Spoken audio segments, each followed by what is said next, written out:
Assalamualaikum warahmatullahi wabarakatuh. Jumpa lagi bersama saya Hadiah Nur. Kali ini kita akan memasuki materi baru yang berjudul statistika. Video pertama kali ini kita akan mengenal terlebih dahulu mengenai statistika dan beberapa istilah-istilah penting dalam statistika. Dan jangan lupa bagi yang belum subscribe silahkan subscribe terlebih dahulu. Oke, langsung saja kita simak materi statistika berikut ini.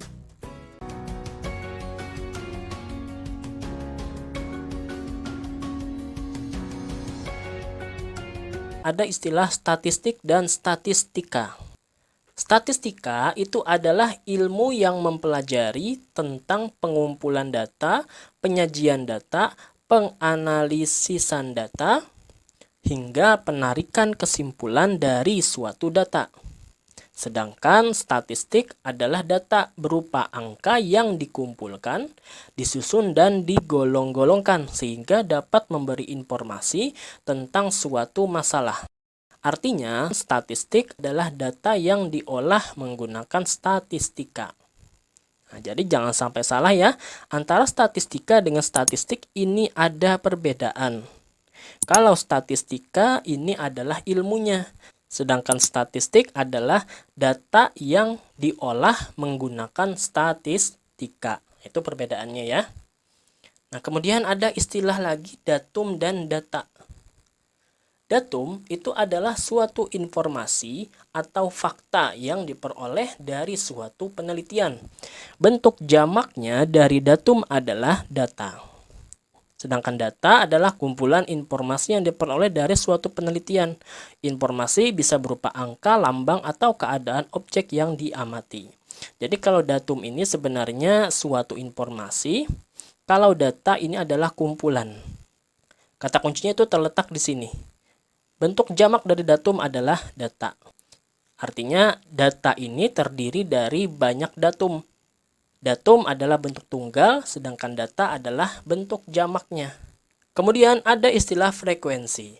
Frekuensi ini artinya jumlah data tertentu yang memiliki karakter yang sama. Nah, nanti kita akan bahas lebih lanjut mengenai contoh soalnya. Nah, sekarang kita lanjutkan. Berdasarkan jenisnya, data dikelompokkan menjadi dua, yaitu yang pertama, data kualitatif, data yang menunjukkan sifat atau keadaan suatu objek. Misalnya data hobi semua siswa. Ini digolongkan sebagai data kualitatif. Sedangkan data kuantitatif merupakan data yang disajikan dalam bentuk angka atau nilai. Contohnya data nilai ujian siswa. Maksudnya data hobi ini kan kita tidak berupa angka ya. Sedangkan data kuantitatif nilai ujian. Nah, ini berupa angka. Ini yang membedakan antara kualitatif dengan kuantitatif. Kemudian, cara pengumpulan data itu kalau data kualitatif bisa dikumpulkan dengan cara pengamatan langsung atau observasi. Kemudian yang kedua dengan angket atau kuesioner. Kemudian ada istilah lagi yang ketiga wawancara atau interview. Kemudian eksperimen atau percobaan dilakukan dengan cara mengamati dan mencatat kejadian-kejadian selama eksperimen berlangsung. Kemudian yang kelima bisa dicari dari sumber lain, misalnya dari buku, majalah, internet, dan lain-lain. Nah, sedangkan untuk data kuantitatif, ini ada 3 cara. Yang pertama dengan cara mencacah. Mencacah ini contohnya seperti ini. Misalnya kita mau mendata tentang jenis-jenis alat transportasi yang digunakan oleh siswa kelas 7. Maka siswa diminta untuk mengangkat tangan ya sesuai dengan perintahnya.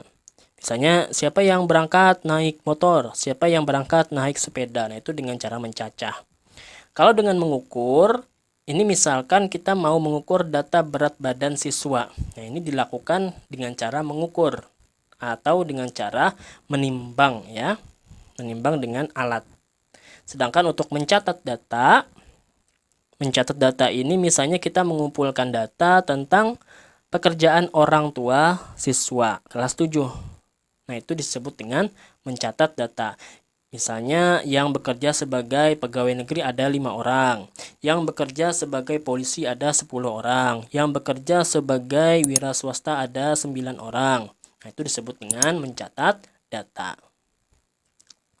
Nah, kita lanjutkan dengan istilah yang berikutnya, populasi dan sampel. Populasi ini adalah keseluruhan objek yang menjadi sumber data penelitian. Sedangkan sampel adalah bagian dari populasi yang dapat menggambarkan sifat atau ciri populasi tersebut. Sampel harus benar-benar dapat mewakili dan mencerminkan karakteristik dari populasi yang menjadi objek penelitian. Nah, ini gambarannya seperti ini. Populasi ada banyak orang di sini dalam lingkaran yang besar ini, kemudian diambil beberapanya saja. Nah, beberapanya ini yang disebut dengan sampel ya. Nah, sekarang contoh soal. Yang pertama kita akan disuruh menentukan yang mana yang disebut dengan data kuantitatif atau data kualitatif. Pertama, data nilai ulangan semester kelas 9. Nah, ini berupa angka apa enggak nih? Kalau berupa angka maka disebut dengan data kuantitatif. Nilai ulangan, oh berarti berupa angka ya, berarti masuk di data kuantitatif.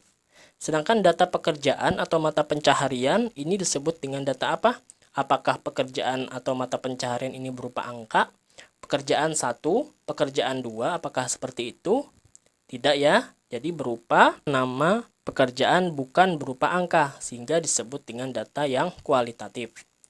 Lalu yang ketiga, data hasil pengukuran curah hujan di Kalsel selama 10 hari terakhir.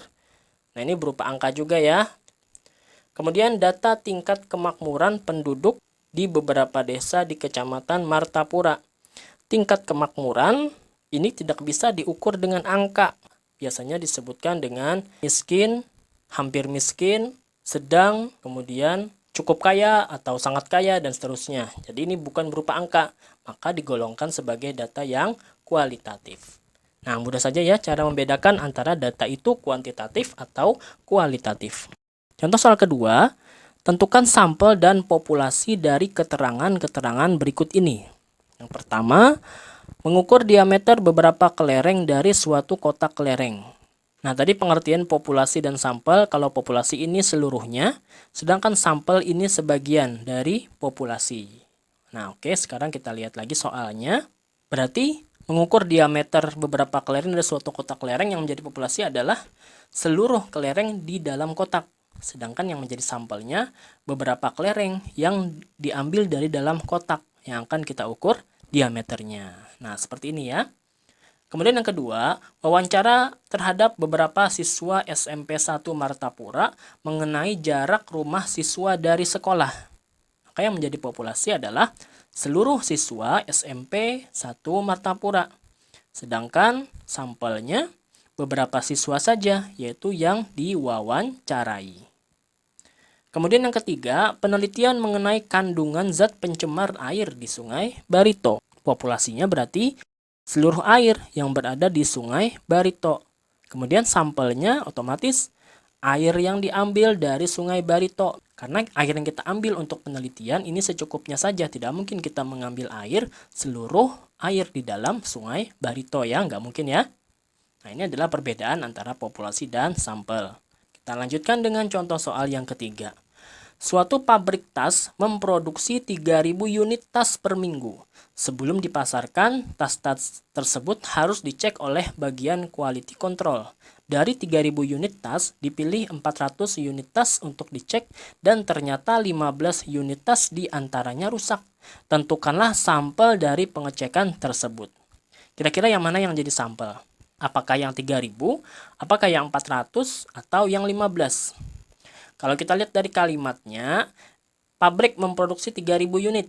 Berarti 3.000 unit ini adalah sebagai populasi. Sedangkan dari 3.000 unit yang diambil berapa? Yang diambil adalah 400. Maka 400 ini disebut sebagai sampel. Lalu 15-nya ini apa? Nah, 15 ini bukan populasi dan juga bukan sampel. 15 ini adalah hasil dari pengecekan terhadap sampel tadi. Nah ya, jadi ini adalah pengecoh saja. Dia bukan populasi dan juga bukan sampel. Oke. Contoh soal berikutnya. Sebuah kecamatan ingin mengetahui seberapa besar minat baca penduduknya. Untuk itu, setiap kelurahan di kecamatan membagikan angket kepada 75 penduduknya. Jika banyak kelurahan di kecamatan adalah 13, maka tentukan banyak sampel dari penelitian tersebut.